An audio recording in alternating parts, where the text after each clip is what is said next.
Radio, c'est l'heure des petits loups. Coucou les petits loups de Clisson et des alentours. Bienvenue dans votre émission. Partons ensemble vers un monde imaginaire, plein de surprises et de fantaisie. Vos petites oreilles sont prêtes ? Alors, c'est parti. Aujourd'hui, je vais vous raconter l'histoire « C'est la faute au loup » d'Elsa de Vernois. Super Garou, le loup, a décidé que cette année, il mangerait les 3 petits cochons. Lardon, Saucisson et Jambon, qui le narguent depuis longtemps dans leur maison. Ah, ces 3 nigauds se sont enfermés à double tour. S'ils croient qu'une maison peut les protéger de mes coups de dents, a ricané le loup. Comme je suis plus malin qu'eux, je vais rester devant leur porte et attendre. Quand ils n'auront plus rien à avaler, ils seront bien obligés de sortir et chlac, je serai là pour les croquer. Voilà ce que s'était dit le loup, mais c'était il y a longtemps. Et cela fait maintenant 3 mois qu'il attend dans le froid. Seulement aujourd'hui, quand Lardon ouvre les placards, ils sont vides. Le frigo, vide. Et le garde-manger, vide aussi. Et la cachette secrète encore plus vide que vide. Oh là là, on n'a plus de provisions, annonce désespéré Lardon à ses frères cochons. C'est la faute au loup. Comment va-t-on faire ? Pleurniche déjà Jambon. Quelqu'un a une idée ? J'ai une solution, qui est largement le plus malin des 3 petits cochons. Il y a bien un moment où le loup sera fatigué. On va donc attendre qu'il s'endorme, et dès qu'il ronflera, on foncera au supermarché remplir nos paniers. Bonne idée! On se demande même pourquoi il ne l'avait pas eu avant. Mais les 3 petits cochons sont comme ça. Ils deviennent malins que lorsqu'ils ont faim.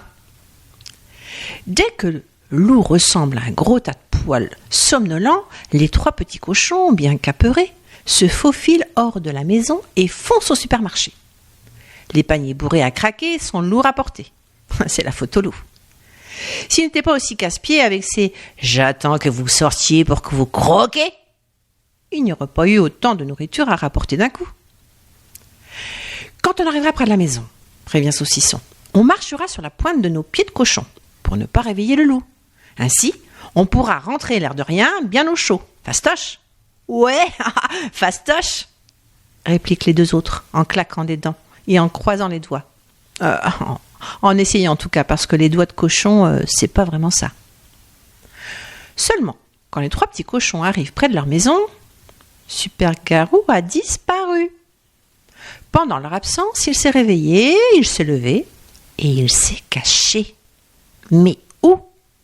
Jambon grelotte de peur, il explique « Oh là, Super Garou, il peut surgir de n'importe où, de derrière un arbre, du toit, il peut nous sauter dessus sans qu'on le voie arriver. » Regardez, dit Saucisson, qui décidément n'est pas loin d'être le plus malin de la bande.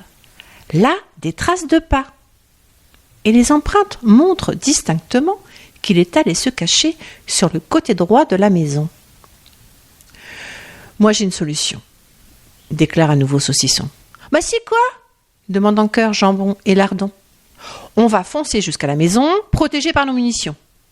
Nos munitions ? Et si les 3 petits cochons se mettent à courir, c'est encore la faute au loup. Sur les 4, c'est sûr, il n'y a que lui qui avait envie de jouer à cache-cache.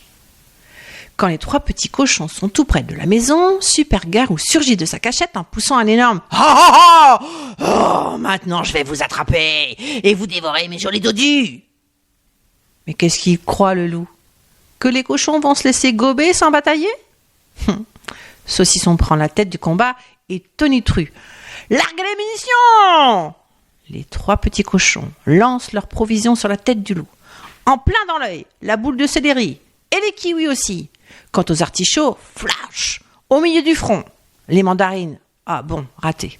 Elles ont atterri à côté.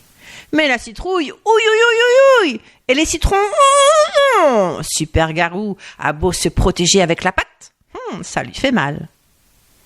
Et pendant ce temps, qui ne peut plus rien voir, les 3 petits cochons disparaissent dans leur maison. Ouf, la porte est refermée, à double tour même. Sauvés. C'est alors qu'ils entendent. Ah, youpi! Merci de m'avoir offert tous ces fruits. Grâce à vous, je vais me régaler. Il était temps, car j'ai commencé à dépérir. Saucisson, qui se croit le plus malin, explique à ses frères la tactique du loup. Oh, il dit cela pour nous narguer, mais en réalité, il est vexé parce qu'il n'a pas réussi à nous attraper pour nous manger. À propos de manger, l'interrompt Lardon. Qu'est-ce qu'on va bien pouvoir grignoter maintenant qu'on a tout balancé au loup? Oups! Quelqu'un a une idée?